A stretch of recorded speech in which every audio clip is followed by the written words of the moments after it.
Si vous n'aimez pas rester dans l'ombre, mais que vous donnez toujours le meilleur de vous-même, alors rejoignez-nous et brillez. Bienvenue à Héros en Affaires, une émission qui célèbre les femmes audacieuses, innovantes et déterminées. Chaque épisode dévoile leur parcours, leurs défis et leurs triomphes. Inspirez-vous d'histoires vraies, de stratégies pratiques et de chemins authentiques vers la réussite. Héroïnes en affaires, inspirez, agissez, réussissez. Abonnez-vous maintenant et voyez les rêves se transformer en succès. Bonjour Audrey. Bonjour Mathia, comment tu vas? Je vais super bien et toi-même? Ça va très bien, merci. Parfait. Ça fait vraiment plaisir de t'avoir aujourd'hui. Je suis honorée de ta présence et je rends grâce à Dieu qui nous a connectés au bon moment et au bon endroit.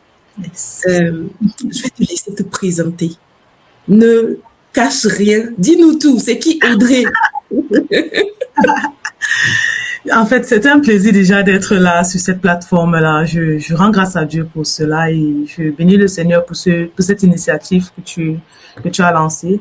Je suis Audrey Ninkam, je dirais entrepreneur e-commerce. Je suis propriétaire d'un institut à Montréal, propriétaire d'une marque capillaire et je suis formatrice aussi. Donc, je forme des femmes à avoir une liberté financière, à créer leur entreprise, utiliser leurs 10 doigts en fait pour gagner l'argent, pour gagner leur argent en fait. Et aussi, je suis leader d'un ministère né pour briller avec Christ. J'aime bien m'appeler la fille de l'Éternel et le Seigneur m'a conduit depuis ça fait 7 ans aujourd'hui à être à mon propre compte au Canada. Et depuis lors, j'ai réalisé déjà beaucoup de choses par sa grâce. Je suis écrivaine aussi de 6 livres qui se trouvent sur Amazon et conférencière. Donc, j'ai déjà organisé plusieurs conférences, que ce soit ici à Montréal ou bien en Afrique. Et par la grâce de Dieu, ça va très bien. Donc, c'est un peu la casquette que j'ai, auteur, entrepreneur, conférencière et leader d'un ministère. Donc, c'est qui je suis. Et tous les jours, par la grâce de Dieu, j'essaye d'apporter ma petite touche, en fait, dans la vie de chaque personne qui me suit pour pouvoir l'aider à changer sa vie et à aller à un autre niveau dans sa vie, en fait. Waouh. Eh ben, toutes ces casquettes, on aura le temps d'aller dans le détail de tes livres parce que je ne les connais pas toutes, mais je pense que je suis déjà tombée sur un de tes livres et c'est passionnant de voir des femmes qui ne se mettent pas en arrière, qui ne se mettent pas en marge de ce mouvement aujourd'hui d'entrepreneuriat. Et c'est ça le sujet. Aujourd'hui, aucune raison, plus rien ne doit empêcher quelqu'un de se lancer, de faire quelque chose, que ce soit en parallèle du travail, que ce soit à temps plein, on a le choix. Ce n'est pas les opportunités qui manquent, ce n'est pas le choix qui manque. On peut se lancer, que ce soit en ligne, en physique, on peut faire les deux. Libre à nous de le faire à temps plein ou à temps partiel. Merci Audrey pour ta présentation. Et moi, j'aimerais te demander, qu'est-ce qui a été le déclencheur? Pourquoi Audrey aujourd'hui est entrepreneur, femme d'affaires, conférencière, leader d'un ministère? Parle-nous un peu, ça vient d'où le déclic? Le déclic a commencé en 2019, je vais dire ça comme ça. Parce que lorsque tu travailles pour des personnes constamment et que le travail que tu fais est très loin de ta maison, tu as ce souci-là en tant que fille venant d'un pays là où l'éducation est très importante pour nous, la famille aussi est très importante pour nous. Tu as ce souci-là de donner l'équilibre en fait à tes enfants. Et je n'avais pas l'équilibre en fait. Quand je travaillais, quand je sortais de ma maison à 5h30 et je rentrais à la maison à 18h, il fallait courir, métro boulot là, métro et bus pour chercher l'enfant et arriver en retard. Et tout ce que j'avais travaillé, j'étais obligée de donner un surplus là-bas parce que j'étais en retard à la garderie. Donc, je n'étais pas heureuse dans ce que je faisais. Je me suis dit, je suis pas venue au Canada pour ça, en fait. Donc, je déprimais tous les jours. Donc, j'étais en train de descendre, de déprimer. Au fur et à mesure, je ne trouvais pas de joie dans ce que je faisais. Je trouvais même plus d'énergie dans ce que je faisais. Je le faisais parce que je voyais le dollar derrière. Et pour moi, c'est pas ça. Je suis quelqu'un qui aime travailler, qui aime booster, qui est acharné dans ce qu'elle fait, qui est passionné en fait dans ce qu'elle fait. Et je ne trouvais pas de passion là-dedans. Juste à la fin du mois, voir l'argent entrer dans le compte en banque, c'était tout. Pour moi, c'était pas une passion. Donc, le déclic s'est fait quand je suis tombée enceinte et que je n'arrivais plus à aller. Quand j'arrivais au travail, je n'avais pas d'énergie en fait pour travailler. Et je trouvais ça fatigant. J'ai dit, bon, il est temps que j'arrête. Mm. Donc, c'est venu de là. Il est temps que j'arrête. J'ai assez fait courir comme ça, là. J'ai décidé un jour, un 24 janvier, le jour de mon anniversaire, même en plus de ça, j'ai dit que je ne travaille plus pour personne dans ce pays. J'en ai marre.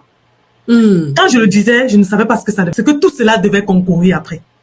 J'ai dit une phrase avec toute l'énergie que j'avais, avec toute la niaque et la colère que j'avais en moi. Je ne travaille plus pour quelqu'un dans ce pays. Mm. Parce que je venais, le jour de mon anniversaire, j'ai pris la route pour aller au travail. J'ai été éclaboussée. Donc les signes étaient tellement là. J'ai été éclaboussée par le bus d'abord. Le bus me rate et il m'éclabousse. Tout là, je suis trempée. Vous voyez dans la neige, quand il fait froid, l'eau est à terre, le bus passe, ça fait foum. Je dis que non. Là, c'est trop. Mm. J'arrive au boulot, on m'appelle. Non, la garderie en fait est fermée. Il faut que vous venez reprendre l'enfant. Après avoir fait 1h30 de trajet. J'ai dit non, là, c'est beaucoup. Je me suis assise là-bas en attendant le budget. Je ne travaille plus jamais pour personne. C'est fini, Seigneur. Et j'avais une colère. J'avais les larmes aux yeux ici, là. Comme ça. Oh. J'ai dit, je ne sais pas ce que je vais faire. Mais je ne travaille plus pour personne. J'étais enceinte, donc avec les émotions aussi de la grossesse et tout.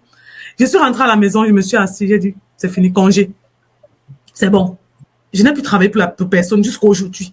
Depuis ce jour jusqu'à aujourd'hui. Je ne savais pas ce que mes paroles pouvaient engendrer. C'est là où on parle vraiment la vie et la mort au pouvoir de notre langue, en fait.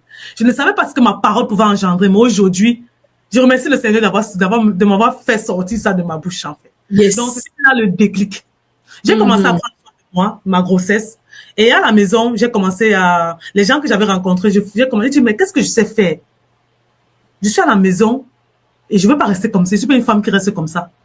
Je sais travailler. Qu'est-ce que je sais faire? J'ai commencé à regarder sur les réseaux sociaux, à checker un peu ce que je peux faire de ma maison.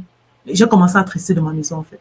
C'est là que s'est fait le déclic, en fait. J'en avais marre de vivre tout le temps sous pression, de ne pas profiter de mon temps, de ne pas éduquer mon enfant comme je voulais, de ne pas avoir le temps pour moi, de ne pas souffler, mais de toujours courir. Donc, c'était ça mon déclic. Waouh, waouh, waouh. Écoute, je dirais que ce déclic-là, je me retrouve tellement là-dedans. Moi, ce n'était pas aussi linéaire, mais c'est quasi. C'est-à-dire que l'environnement qui te vomissait, la charge mentale, le stress le matin, courir, quand tu t'en vas au travail, tu n'as juste pas envie d'y aller. Quand tu reviens à la maison, tu es épuisé. Écoute, je te dirais là, beaucoup de personnes se retrouvent dans cette situation aujourd'hui. Mais malheureusement, ne prennent pas le temps de proclamer comme tu as proclamé, je ne travaille plus pour personne. Je pense qu'on va même nommer cette émission comme ça. Je ne travaille plus pour personne. Yes. Je suis d'accord. Parce que c'est le mot fatidique qu'il faut prononcer, se positionner là-dessus et puis aller chercher les ressources qu'il faut pour s'éclore en fait. Parce que moi je dis toujours, tout humain a en lui des talents, des passions, quelque chose qui le rend unique, quelque chose qu'il peut utiliser pour gagner non seulement de l'argent, mais de la liberté et de l'équilibre personnel et professionnel. On n'est pas obligé de tout le temps courir. Moi, je vois des mamans parfois qui se cassent le dos. Et elles arrivent ici au Canada et se disent, ah, moi, je vais seulement rester dans le domaine de la santé. Or, qu'il y a beaucoup d'opportunités.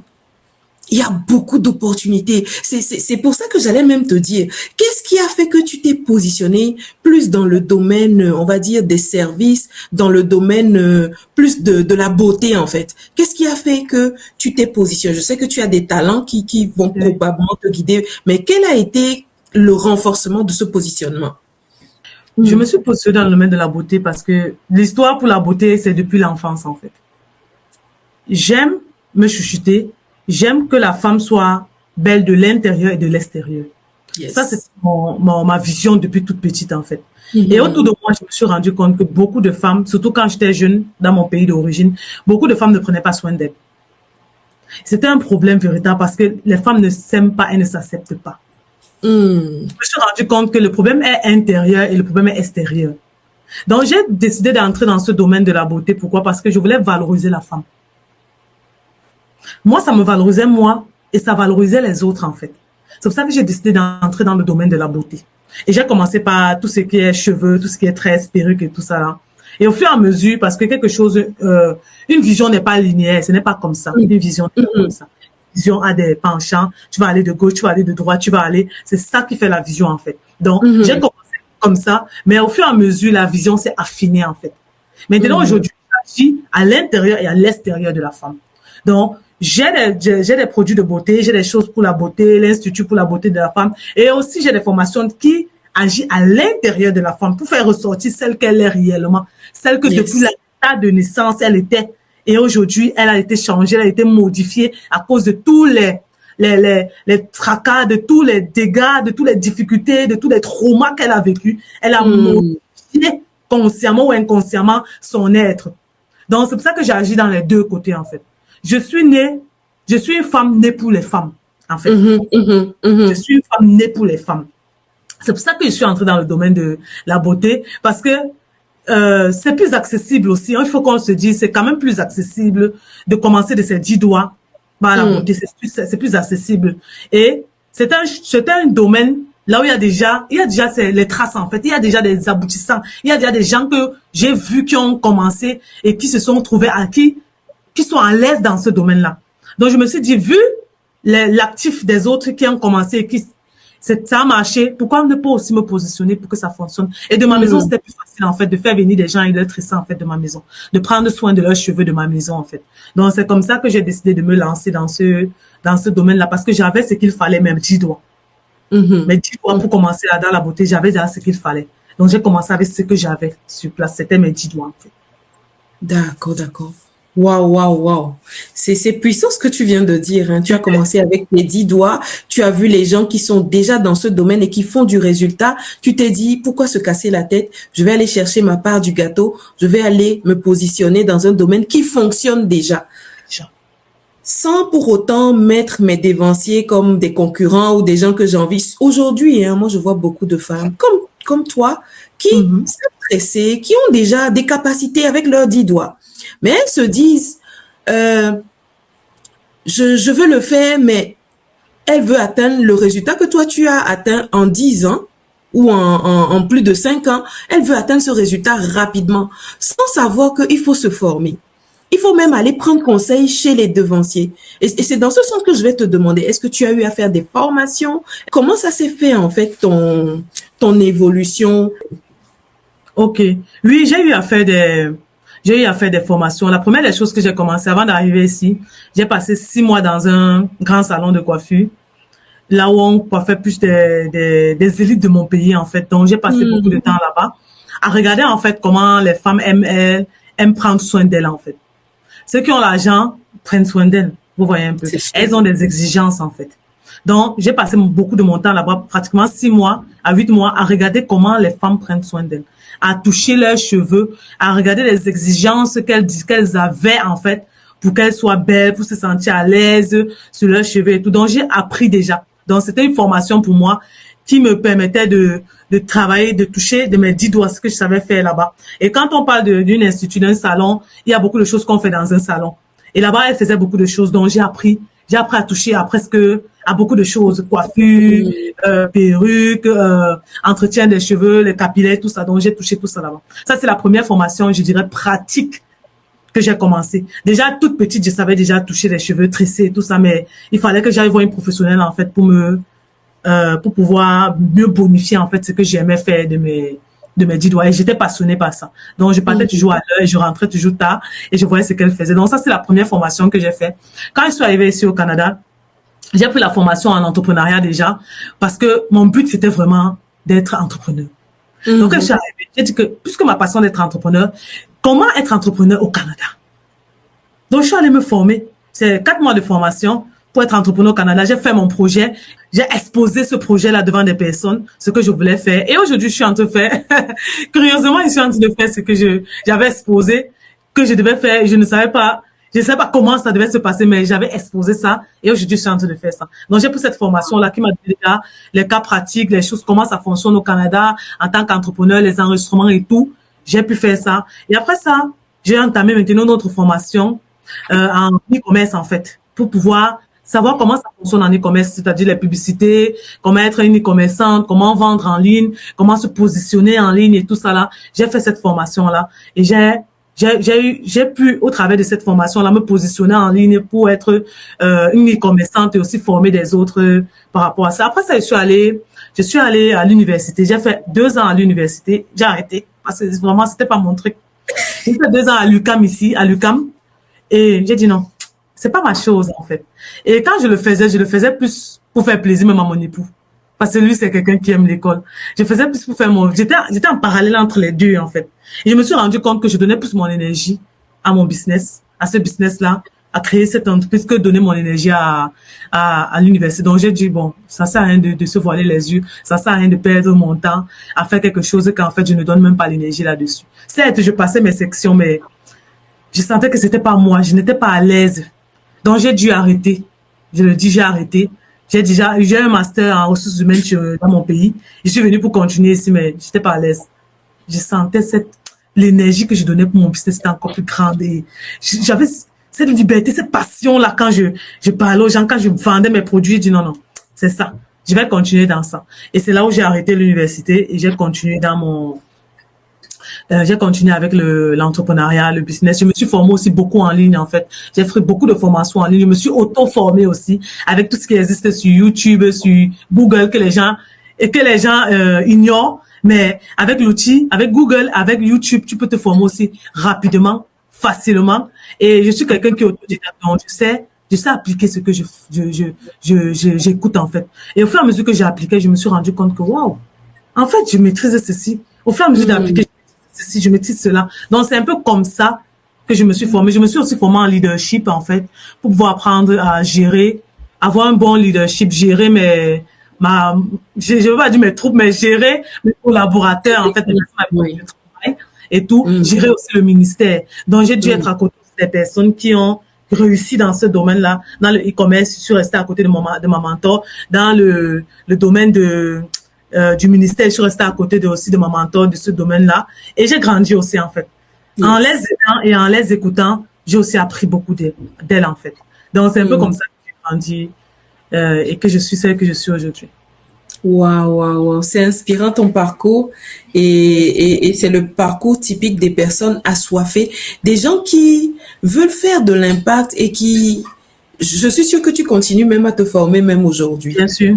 Il y en a qui vont te dire, moi j'ai tout appris, je connais tout. Non, même si tu sais plus que moi, je sais. Je ne vais pas venir prendre un peu chez toi. Ils sont là à tourner en rond, à se laisser manquer les occasions de grandir.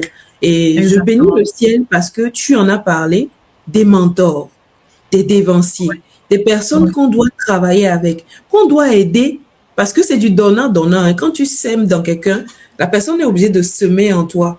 Et c'est en semant en toi que toi, tu grandis. Beaucoup négligent ça et je suis contente que tu en parles. Les gens sous-estiment la valeur des mentors dans la vie. Moi-même, j'ai eu des mentors, pour ne pas dire un, qui, dans différents domaines, m'ont poussé, m'ont propulsé, que ce soit dans ma personnalité, dans le leadership, que ce soit dans le développement des affaires. J'en ai eu plusieurs. Dans l'art oratoire également, j'en ai eu plusieurs. Et donc, je suis contente de t'entendre dire ça.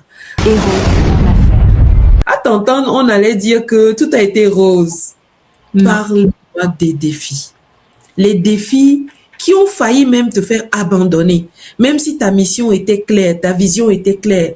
Parle-moi d'au moins 2 défis qui ont été impactants à un moment donné de ton parcours entrepreneurial et ta manière de les surmonter surtout. C'est ça qui est important. Comment as-tu pu les surmonter? Et vas-y, parle-nous de cela. Wow, les défis qui ont pu me faire abandonner, en fait. Les défis qui m'ont peut-être mené vers la désespérée et tout ça. J'ai eu beaucoup de défis. Le premier défi que je dirais c'était travailler de la maison n'est pas évident. Avec des petits enfants. J'étais enceinte quand j'ai commencé. C'était un défi très énorme pour moi de travailler de la maison avec des petits enfants. Donc ça a été un des défis un peu criants pour moi, mais j'ai pu surmonter ça en apprenant à être discipliné, en fait. La discipline, en fait, j'ai appris la discipline et ça m'a beaucoup aidé, ça m'a permis, en fait, de pouvoir bien gérer, bien planifier les choses quand il faut faire ceci, quand il ne faut pas faire cela. Donc ça a été un de mes défis, être discipliné, en fait. et apprendre à planifier les choses, faire des to-do list, connaître l'équilibre entre la vie professionnelle que j'ai, la vie d'entrepreneur que j'ai et la vie de maman, d'épouse que j'avais. Il a fallu que je trouve le juste équilibre et ça n'a pas été facile. Donc, c'était un de mes plus grands défis parce que je suis une passionnée. Quand j'entends quelque chose là, je suis tellement à fond dedans que si on ne me dit pas que sors un peu là, va voir le soleil, il va profiter un peu, je serai toujours dedans en train de faire. Donc, ça a été un de mes défis criants parce que je voulais voir des résultats. Je voulais avoir des résultats et je voulais voir des résultats et je me suis donné à fond pour ça.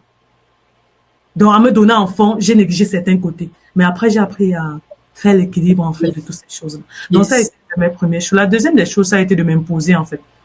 La deuxième des choses, ça a été surtout de trouver une communauté, de créer une communauté, en fait. Créer une communauté, aujourd'hui, ça semble être facile. Vous voyez un peu. Mais la communauté en ligne et la communauté en présentiel, c'est deux choses très différentes. C'est deux choses très différentes. Et ça prend du temps, en fait, pour arriver. Donc, ça a été aussi une des choses les plus criantes pour moi. Parce que lorsqu'on lance un business, et surtout quand c'est en ligne, on est à l'aise, on est dans notre confort, on est dans nos bureaux, on est dans notre maison. C'est plus facile. Mais quand il s'agit déjà de sortir, d'aller rencontrer d'autres personnes, waouh! Tu te butes, en fait, à ton propre caractère. Tu te butes à la réalité du dehors. Ce n'est pas facile. Il y a les loups, et il y a des personnes, il y a les agneaux, il y a les loups, en fait. Tu vas tomber de toutes ces personnes-là. Et si tu n'es pas préparé, tu fais une chute, un rebond encore, et tu recommences, tu repars en arrière, tu dis que je préfère rester de ma maison. Pourtant, le défi est de créer une communauté en ligne et en présentiel. C'est un très grand défi. Communauté en ligne et en présentiel. Des personnes que tu connais, des personnes phares qui sont en présentiel, que tu vois qui font des choses aussi que toi tu es en train de faire et connecter avec eux pour pouvoir créer une relation avec eux. Ça n'a pas été facile. Donc ça a été un de mes défis aussi criants. J'ai fait face à beaucoup de choses que je devais travailler sur. Et j'ai dû faire face à plusieurs aussi loups, un agneau qui était là devant moi et qui faisait croire que que ce que tu faisais avait de la valeur, ou bien que tu étais importante à leurs yeux. Mais au contraire, c'était en fait pour venir au final t'écraser et entendre un peu toute ta vision pour pouvoir écraser un peu cela. Donc ça a été, si je veux parler de ces deux défis, ça a été les deux défis en fait vraiment difficiles pour moi. J'ai dû me recentrer, retourner en arrière et me poser la question à savoir qu'est-ce qui ne va pas. La gestion des relations, là, il faut que j'apprenne ça. Il faut que je sache à qui dire, quoi dire et comment ne pas dire, avec qui fonctionner, savoir qui est pour moi et qui n'est pas pour moi. Tu vois un peu. Et je dirais aussi l'un des autres défis, en fait, c'était d'être crédible, la crédibilité, en fait. La crédibilité sur les réseaux sociaux n'est pas facile. Tu seras tout le temps, tu auras tendance à vouloir prouver que tu sais faire ça ou bien que tu sais faire ça sur les réseaux sociaux. Et c'est un défi aussi très difficile. Je pense qu'aujourd'hui, il y a beaucoup qui ont arrêté à cause de ça. Parce que si tu n'arrives pas à montrer ta valeur aux gens et à montrer ce que tu sais faire, beaucoup de personnes ne vont pas te suivre, en fait. Comme tu es dans la mer, il faut que tu te sors du lot, en fait. Ce n'est pas évident, sortir du lot. C'est un peu évident de dire que non, je sais ce que je fais, je sais ce que j'apporte aux gens, je connais ma valeur. Donc, il y a le syndrome de l'imposteur qui va venir un peu se mélanger à tout ça et dire, en fait, tu connais même quoi. Tu es sûr que tu peux aider telle personne à faire comme ça, là. Ça va crier en toi, en fait. Il faut travailler sur toi pour pouvoir, reculer cette pensée-là et faire ce que tu dois faire et connaître vraiment ce que tu as à faire. Il y a aussi un défi qui était les fournisseurs. Quand tu veux vendre un bon produit sur les réseaux sociaux, et que tu n'as pas les bons fournisseurs, ton business tombe radicalement, en fait. Donc, le défi a été de trouver les bons fournisseurs et de dialoguer, de réussir à collaborer, à créer une relation avec des bons fournisseurs.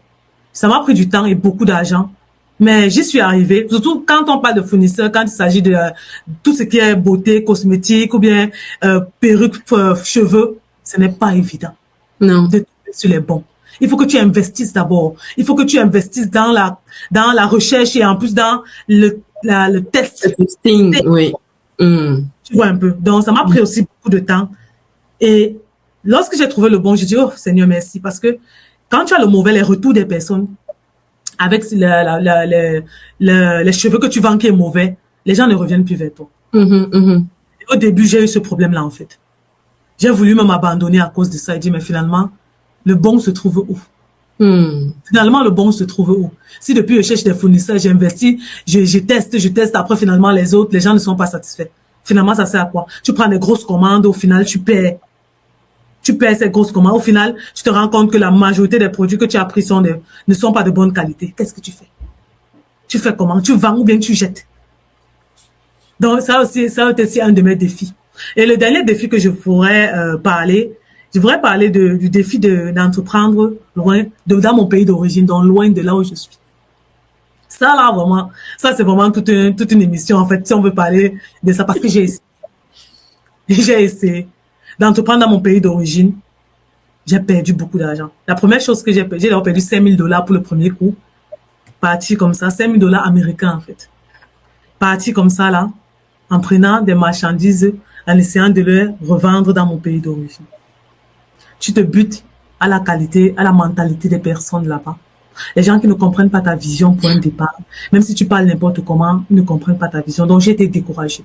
Je me suis dit, ça sert même finalement à quoi? De vouloir entreprendre même, de vouloir amener des bonnes choses à des personnes, mais s'ils ne voient même pas, ils ne comprennent même pas la vision dans laquelle tu les amènes. Si c'est encore eux qui viennent casser le business que tu es en train d'essayer de faire. Donc, ça est aussi un des défis que j'ai dû surmonter. Je me suis dit, OK, je me recentre sur ce que je sais faire, sur comment je peux contrôler sur place là où je suis. Et le reste, je vais faire quand je pourrai. Waouh! Je me retrouve tellement dans tout ce que tu dis. Tu ne peux pas imaginer. Et bravo. Bravo, Audrey. Je sais que c'est pas évident de pouvoir parler des défis et beaucoup cachent ce côté de l'entrepreneuriat. Beaucoup veulent faire penser que l'entrepreneuriat est linéaire et tout. Moi, j'aurais juste une petite question pour toi. Ça t'a pris combien de temps pour avoir de la rentabilité? Sans aller dans le détail, hein, mais c'est à partir de quel moment tu as vu que, bon, maintenant là, je fais peut-être un peu d'effort et j'ai quand même mon chiffre d'affaires mensuel. Ça t'a pris combien de temps? Je dirais, ça m'a pris 1 an. Pas pour me vanter ou bien pour dire, mais ça m'a pris 1 an parce que je suis entrée dans une communauté des femmes qui avaient cette niaque pour faire les affaires. Et comme je suis quelqu'un qui écoute beaucoup et qui applique directement, ça s'est fait un peu rapidement parce que j'avais ça déjà dans le sang parce que toute petite, je vends depuis toute petite en fait. Déjà à l'école primaire, je vendais déjà. Donc, c'était comme si j'étais dans mon élément en fait. Donc, j'ai trouvé mon élément et lorsque je me suis décidée en fait à ne pas seulement vendre pour gagner de l'argent, mais enseigner aux femmes comment gagner de l'argent. Les choses se sont faites plus facilement. Yes. Donc, je devenais maintenant une source de bénédiction pour les autres. Les choses ont commencé à aller encore plus rapidement. Quand j'ai décidé que ce que je sais faire, je peux aussi enseigner à d'autres personnes à faire, les choses sont encore allées plus rapidement. J'avais plus de résultats en fait dans mes entreprises. Et c'est comme ça que plus vite, j'ai eu des résultats et j'ai commencé à faire plus de ce que je faisais avant. J'ai commencé à attirer plus de personnes parce que je parlais des choses réelles. Comment faire du business, comment trouver du fournisseur, comment établir ton business, comment gérer ton entreprise, comment être un e-commerçant. Tous ces articles-là, je les disais cru, fort, devant ma caméra. Je les enseignais cru. Je n'attendais même pas qu'ils soient dans mes formations pour leur dire des techniques. Donc, le fait que j'étais ouvert et que je donnais certaines stratégies, ça a attiré à moi aussi des résultats rapides. Et des résultats rapides, en fait. Parce que j'avais le souci de partager ce que j'avais. Yes. Donc, c'est ça qui m'a permis d'avoir des résultats rapidement. Et rapidement, je me suis commencé à j'ai fait des conférences, en fait, pour enseigner des femmes, pour booster des femmes. Donc, les choses se sont faites plus rapidement pour moi parce que je me suis mis comme celle qui a la solution à un problème bien précis. Je n'ai pas attendu à ce qu'on me paye pour le faire. J'ai commencé à le faire avant que l'argent est venu. Ma motivation n'était pas l'argent en premier, mais c'était apporter une solution en premier. Quand tu pars avec cette vision-là, les résultats viennent rapidement. Mais quand tu pars avec la solution, je veux être riche, je veux gagner de l'argent, l'argent. C'est comme si tu es en train de chercher quelque chose qui n'est pas atteignable. Tu es en train de courir derrière quelque chose que tu peux avoir juste en étant une solution à un problème. Ben oui. Donc, c'est un peu ça. Wow. Écoute, on peut passer encore 1 heure à discuter de ça. Je serai toujours fascinée parce que je me retrouve complètement dans ton parcours, pas exactement de la même manière, mais quasi pareil. Je suis aussi une très malade de travail et le travail bien fait. Donc, je me mets moi-même la pression. Je suis capable de rester toute une nuit blanche juste pour m'assurer que c'est fait. La preuve en est que mon livre que j'ai écrit, je l'ai écrit en 10 jours. Quand je le dis, les gens pensent que c'est faux, mais c'est vrai. Et c'est ça qui a fait que je suis là où je suis aujourd'hui. Parce que la douleur, je l'ai encore sentie plus par rapport à ma situation, par rapport à tous ces potentiels que j'encaissais, que je réprimais en fait, juste pour me faire payer des heures que je passais quelque part à ne pas être utile en vrai. Donc, je suis complètement honorée de ton partage. Merci d'être cru ou d'être transparent dans ton partage. Et c'est de ça que les femmes ont besoin. Comme question, j'aimerais te demander tes actualités. Dans tes activités, est-ce que tu as des choses prévues prochainement? C'est ton moment, ta période pub, ou est-ce que les gens peuvent te contacter? Parce qu'il y en a des gens chez moi qui ne sont pas forcément connectés à toi.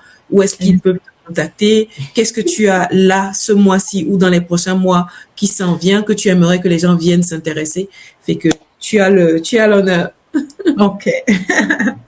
Donc, premièrement, je dirais, la première des choses que je fais, qui est à l'actualité pour le moment, c'est l'atelier de confection de perruques que je donne en présentiel et en ligne, que je donne aux femmes. En fait, c'est pour permettre aux femmes à connaître, avoir cette compétence-là de confectionner des perruques, en fait, de la machine et de vendre leurs perruques, en fait.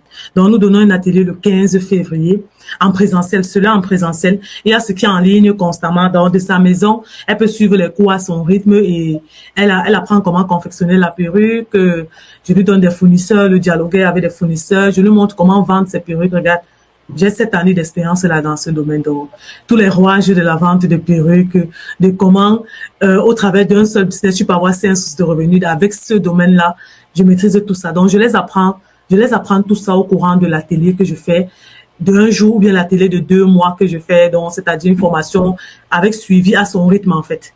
Donc, elle clique, elle prend la formation et elle suit et elle applique et c'est comme ça qu'elle voit des résultats, en fait. Donc, il y a ça. Il y a aussi le programme Level Up. Je t'aide à découvrir tes talents, en fait, et à le monétiser. Donc, au travers de ce programme, je montre aux femmes comment travailler de leurs 10 doigts, comment détecter les talents qu'elles ont, ce qui semble simple, qu'elles font tous les jours, en fait, mais qui peuvent leur rapporter beaucoup d'argent. Donc, je les montre avec ma stratégie simple que j'ai appliquée depuis que je suis entrepreneur, comment détecter ces talents et comment les monétiser. Au fur et à mesure que tu détectes un, tu peux le monétiser. Donc, jusqu'à arriver à cette source de revenus comme ça. Juste en connaissant tes talents, tu peux arriver à cette source de revenus comme ça. Et je me refais aussi beaucoup de la femme du proverbe 31, en fait, qui a cette source de revenus. Je me refais aussi beaucoup à elle. C'est je peux dire une personne qui m'a motivée, qui m'a fait croire, qui m'a fait comprendre que c'est possible, en fait, de travailler de ses 10 doigts, de réfléchir et de gagner de l'argent, en fait. Donc, il y a le programme Level Up, en fait, que je donne par rapport à ça. Il y a le programme READ, en fait. Le programme READ, c'est un programme de transformation véritable et spirituelle aussi, à 4 dimensions: restauration, identité, destinée, élévation. C'est un programme qui m'a pris 3 ans pour le mettre en place. 3 ans pour le mettre en place pour les femmes qui veulent vivre une vie qui compte. Pour des femmes qui ont été blessées, brisées comme moi, qui ont été abusées sexuellement quand elles étaient jeunes. Pour des femmes qui ont été, qui sentent un mal-être plus profond, qui ont vécu des blessures transgénérationnelles, blessures émotionnelles, dépendance affective, trauma, et qui veulent guérir et passer à un autre level dans leur vie, qui veulent découvrir marcher dans leur destinée, dans leur couloir, dans leur mission de vie, et qui veulent guérir et être libres. Donc, c'est un programme à 4 dimensions. Je n'en parle pas beaucoup parce que je demande au Seigneur de faire venir ces personnes-là qui, comme moi, sont passées par toutes ces difficultés depuis qu'elles sont petites jusqu'à arriver à étant jeunes et qui se rendent compte que c'est tout ça qui les fait tourner en rond et qui n'arrivent pas à entreprendre quelque chose de bon, qui n'arrivent jamais à finir ce qu'elles commencent, en fait. Donc, c'est un programme à 4 dimensions. C'est disponible sur mon site internet. Dès qu'elle clique, elle paye. Elle a toute la formation. Ce sont je dirais plus de 30 heures de vidéos. Vraiment, tout mon parcours, l'expérience aussi de plusieurs personnes qui sont passées par des pervers narcissiques. Donc, il y a des émissions dedans, des femmes qui ont vécu avec des pervers narcissiques, qui ont vécu des choses difficiles dans leur vie, qui ont vécu avec la dépendance affective, qui ont divorcé aussi. J'ai des divorcés là-dedans qui parlent de leur expérience, en fait. Donc, c'est un programme qui me tient à cœur parce que ça m'a pris 3 ans pour le mettre en place, là. Donc, il y a ça aussi qui est disponible que certaines femmes peuvent prendre aussi. Et hormis ça, je suis en train de mettre en place un autre programme qui va aider les femmes qui veulent devenir des formatrices en ligne à être des formatrices, en fait, celles qui veulent former les autres, en fait. Je suis en train de remettre ça en place. J'ai enseigné de ça, il y a déjà ça 3 ans. Donc, je vais remettre ça sur pied et je sais que ça va aider plusieurs personnes à devenir des enseignantes en ligne, des formatrices dans un domaine bien précis qui les appelle, qui les attire, en fait, parce que le marché est vaste. Le marché est vaste et il y a beaucoup de personnes qui ont traversé des situations difficiles et qui peuvent enseigner d'autres personnes à quitter de cet état-là à un autre état, en fait. Yes. Donc, je suis en train de mettre ça sur pied, en fait. Ça, c'est l'actualité. Hormis que je suis à Montréal au 1408 rue Jean Talon. Et c'est là où je fais des soins capillaires et je vends des produits capillaires, des sérums, des mélanges, shampoings, masques, pommades que je fais naturellement, donc que je les fais moi-même pour les vendre, pour aider les femmes à aimer la nature de leurs cheveux, en fait. Donc, c'est l'actualité de mon entreprise, en fait. Audrey, waouh, c'est profond. Écoute, merci Audrey, merci pour ce temps. Dernière question, quel conseil tu donnerais à une femme qui hésite encore, qui malgré tout ce qu'on a raconté aujourd'hui, ne veut juste pas encore se lancer, dit non, je suis pas capable, j'ai pas assez d'argent, je n'ai pas le temps, les enfants, nanana. Quel conseil aurais-tu pour ces femmes? Un conseil pour une femme qui, jusqu'à présent, là, n'arrive pas, ne veut pas se lancer, je lui dirais, je vais être cruel, je lui dirais de continuer à rester dans sa zone de confort. Vous savez, à force de pouvoir pousser les femmes, les gens à faire des choses, c'est comme si tu tires ton intérêt dans ça. Mathia, tu ne tires pas ton intérêt quand tu fais toutes ces choses-là. Je te dis. Tu es en train de pousser les gens à aller à une autre dimension dans leur vie. Et ces gens-là doivent se rendre compte que la décision leur revient, en fait.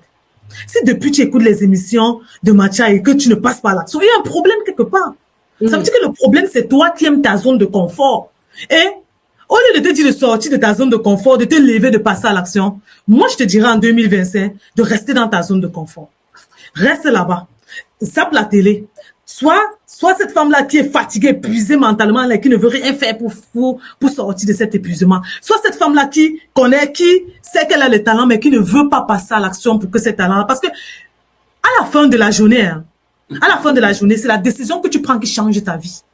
Si tu n'arrives pas à prendre une décision après avoir écouté toutes ces vidéos de motivation qu'on fait tout le temps là, si tu n'arrives pas à prendre une décision par rapport à ça, ça veut dire que le problème c'est toi à l'intérieur de toi. Le problème, ce n'est pas toutes ces vidéos-là, parce qu'on en fait tous les jours. On motive tous les jours. On te pousse, on te dit comment faire. Premier pas, passe à l'action, connais-toi. Cherche à connaître qui tu es, cherche à connaître ce que tu as, cherche à monétiser ceci. Si tu n'y arrives pas jusqu'à présent, ça veut dire que tu aimes le confort de ta maison, tu aimes la situation dans laquelle tu es, ça veut dire que ça ne te fait pas mal. Parce qu'à un moment donné, il faut avoir une sainte colère pour passer à l'action. Si tu n'as pas cette sainte colère, Mathia a une sainte colère, elle est passée à l'action. J'ai une sainte colère, je suis passée à l'action. Donc, si tu n'es pas capable de passer à l'action et devenir cette femme inspirante que tu vois, que tu adules depuis, parce que tu es capable de devenir la femme inspirante que tu vois depuis là. Oui.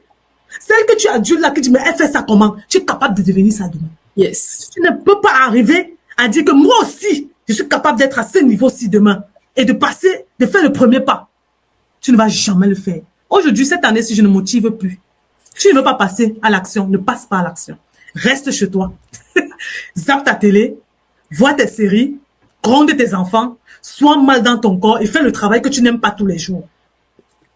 C'est ça que je vais te donner comme conseil. Oui, je sais que je finis un genre. Mais vous attendiez à quoi? À ce que je vous dis non, s'il te plaît, femme, tu sais, moi je t'aime beaucoup. Mais depuis là, tu ne vois pas que ta vie doit changer. Tu sais que ta vie doit changer. Et tu sais ce qu'il faut faire pour que ta vie change. Fais-le. Point final, on passe dessus. Parce que ce n'est pas nous, ça ne va pas nous apporter quelque chose à nous, mais c'est à toi que ça va apporter quelque chose. C'est à ta famille que ça va apporter quelque chose. C'est à ton bien, c'est ton bien-être en fait. Parce que aussi longtemps que tu marches dans la tristesse et frustré. Qu'est-ce que ça t'apporte, la maladie? Tu crées des maladies en toi. Tu pars dans un travail que tu sais bien que tu n'aimes plus le travail depuis des années, mais tu te lèves comme tous les jours, tu pars, tu n'as même plus l'énergie pour le faire, mais tu le fais parce que les dollars vont entrer à la fin du mois. Tu es en train de te rendre malade. Et à la fin de ta vie, tu seras en train de regretter. Tu auras dit, mais j'ai écouté Mathia depuis, pourquoi je ne suis pas passée à l'action? Ça là, tu le sais déjà en fait. Je ne vais pas venir t'applaudir quand tu vas passer cette décision-là, non. Tu vas t'applaudir toi-même. Tes enfants vont t'applaudir toi-même. Ton mari va dire bravo, tu as fait quelque chose. Si tu veux ce genre de félicitations-là, de ton entourage, pas de nous, parce que, regarde, on va te dire après, on va faire pour nous. Hein. Si tu ne fais pas pour toi, tant pis. Mais nous, on va faire pour nous en tout cas. On va payer le prix. Donc, c'est eux qui vont t'applaudir demain. Donc, passe simplement à l'action. Arrête compte, on va te supplier. C'est tout ton bien. Donc, femme, c'est ce que j'ai à dire à ces femmes-là qui dorment encore. Waouh, je n'ai plus rien à dire là. Normalement, je mets un mot de fin, mais là, je n'ai plus rien à dire si c'est d'encourager une femme qui doute encore de ses talents, de ses passions. Moi, j'ai une immersion de 3 jours ce mois de février. Elle est vraiment l'occasion pour les femmes de venir déclencher cette lumière-là qui est là, hein, mais qui est comme cachée. Donc, si tu veux t'inscrire et participer à cette immersion, n'hésite pas à le mentionner dans les commentaires. Ça me ferait plaisir de venir discuter avec toi parce que je ne prends pas n'importe qui. Je veux m'assurer que cette immersion te convient. Donc, mentionne-le dans le commentaire. Je viendrai te renseigner là-dessus et pourquoi pas te faire rentrer dans l'immersion pour travailler bientôt ensemble pour te faire identifier qu'est-ce que tu peux faire maintenant. Fait que c'était nous, c'était l'émission Héroïne en Affaires. On avait notre belle héroïne Audrey Ninkam. Merci pour ton temps et au plaisir. Yes. Merci d'avoir suivi cet épisode de Héroïnes en Affaires. Abonnez-vous à notre chaîne pour ne rien manquer des prochains épisodes. Rejoignez-nous sur Instagram et Facebook et partagez votre histoire avec nous. À très bientôt dans Héroïnes en Affaires. Ensemble, nous construisons un avenir inspirant. Héroïnes en Affaires, inspirez-vous, agissez, réussissez.